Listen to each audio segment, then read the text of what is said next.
Hai, selamat datang di YouTube channel tentang uang. Aku akan langsung aja bagaimana caraku mendapatkan 1 juta di Cbank. Video ini benar-benar hanya sharing pengalamanku mendapatkan 1 juta dari Cbank. Isi videonya akan santai banget dan durasinya pun pendek. Aku mulai menggunakan Cbank sejak 26 Mei 2022 dengan masukin uang sebesar 10 juta rupiah. Oh ya, kalian harus tahu dulu kalau di Cbank itu kita bisa mendapatkan uang dengan 3 cara. Yang pertama, dengan bunga tabungan. Kedua, bunga deposito. Dan yang terakhir, hadiah undang teman.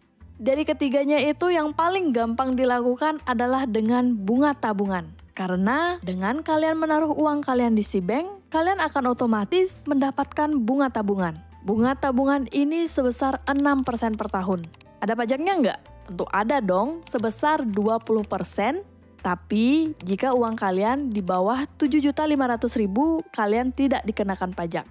Lalu selanjutnya dengan bunga deposito. Bunganya lebih besar 1% daripada tabungan biasa, yaitu 7%. Tapi, kelemahan deposito adalah kita tidak bisa menariknya kapanpun. Yang artinya, ketika memerlukan dana dadakan, ya kita tidak bisa mengharapkan dari uang yang sudah kita taruh di deposito itu. Lalu yang ketiga adalah ajak teman. Untuk fitur ini sih menurutku akan sangat susah dilakukan karena perlu banyak teman. Tapi jika kalian hanya ingin mencari tambahan sedikit, bisa coba saja fitur ini. Yang bisa kita dapatkan 25.000 untuk kita dan untuk teman yang kita undang dapat 10.000. Win-win solution ya. Ini jelas berbeda dengan skema Ponzi ya. Skema Ponzi secara sederhana kita harus selalu merekrut orang untuk memberikan keuntungan kepada perekrut sebelumnya. Ketika tidak ada yang mau join lagi, ya skema Ponzi-nya akan kolaps dan tidak bisa melanjutkan bisnisnya lagi. Kalau fitur undang teman di Cbank ini, kalau kita nggak ngundang ya nggak masalah. Artinya kita tidak dapat 25.000. Untuk fitur undang teman, aku sendiri belum sempat mencobanya. Jadi bagi kalian yang ingin mendapatkan tambahan 10.000, bisa gunakan kode ini ya ketika kalian registrasi di Cbank. Selain itu, apa sih kelebihan yang bisa kita dapatkan jika menggunakan Cbank ini?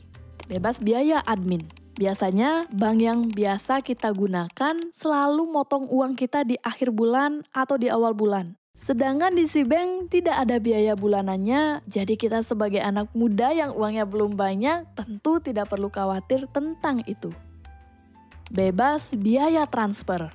Ini juga salah satu yang menarik dan bisa kita manfaatkan di Cbank. Biasanya kita akan membayar sebesar Rp6.500 ketika kita mau transfer dari bank A ke bank B, karena banknya beda. Jika menggunakan Cbank, kita tidak perlu khawatir lagi tentang hal itu.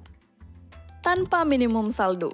Di bank ini tidak ada minimum saldo. Jadi kalian bebas mau naruh uang kalian berapapun di sini dan pasti akan mendapatkan bunga 6% per tahunnya.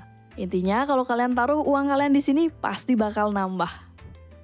Kelebihan berikutnya adalah bunga yang kalian dapatkan dimasukkan setiap hari. Ada 2 hal menurutku yang bisa kita banggakan dengan bunga yang dimasukkan harian.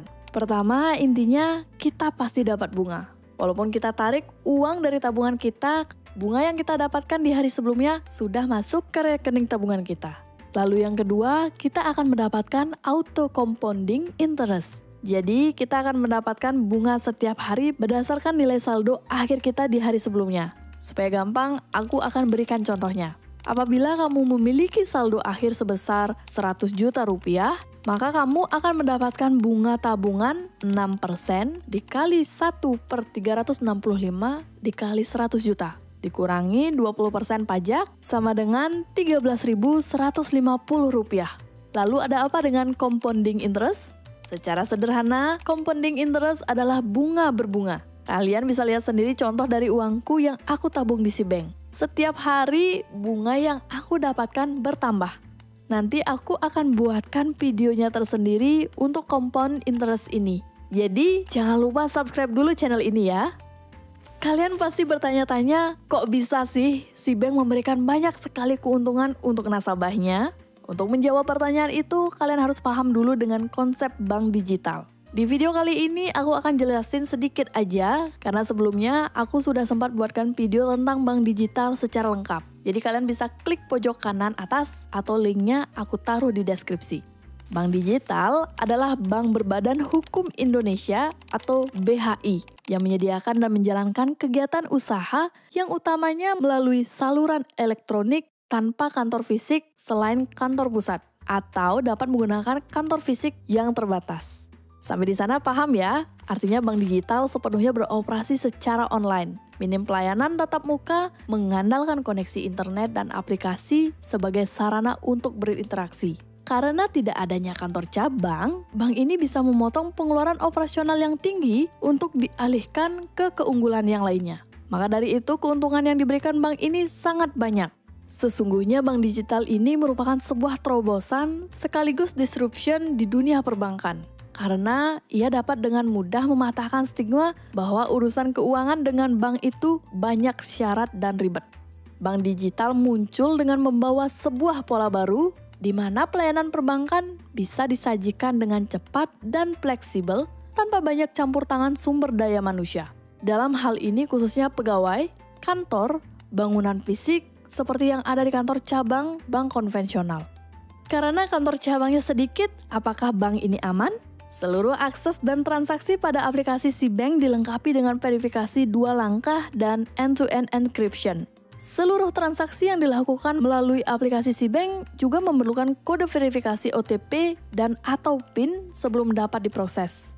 Selain itu, aplikasi SeaBank juga terdaftar dan diawasi oleh Otoritas Jasa Keuangan atau OJK dan merupakan peserta Lembaga Penjamin Simpanan atau LPS, serta mematuhi seluruh standar keamanan yang diwajibkan. Ya, karena kita di Indonesia dan lembaga khusus yang bertugas mengawasi perbankan yaitu OJK sudah mengawasi bank ini, artinya bank ini layak untuk digunakan. Jadi kesimpulannya adalah selama aku menggunakan aplikasi ini dari tanggal 26 Mei sampai sekarang, kurang lebih 5 bulan ya. Dari 5 bulan ini tidak ada masalah yang aku dapatkan. Transfer ke bank lain lancar, bunga yang aku dapatkan juga lancar. Total bunganya sebesar Rp1.229.441. Walaupun itu kecil, tapi inti dari investasi adalah bertambah. Sekian dulu yang bisa aku sharing ke kalian. Video ini tidak ada unsur paksaan. Jika kalian tertarik dengan apa yang aku sharing pada video ini, sebaiknya kalian bisa mencari tahunya secara mandiri terlebih dahulu. Oh ya, tentang uang ada di Instagram dan TikTok juga loh. Sudah pastinya kalian harus wajib follow juga. Ingat, uang tidak bisa membeli kebahagiaan, tapi uang bisa memberi kebahagiaan. Sampai jumpa di video berikutnya.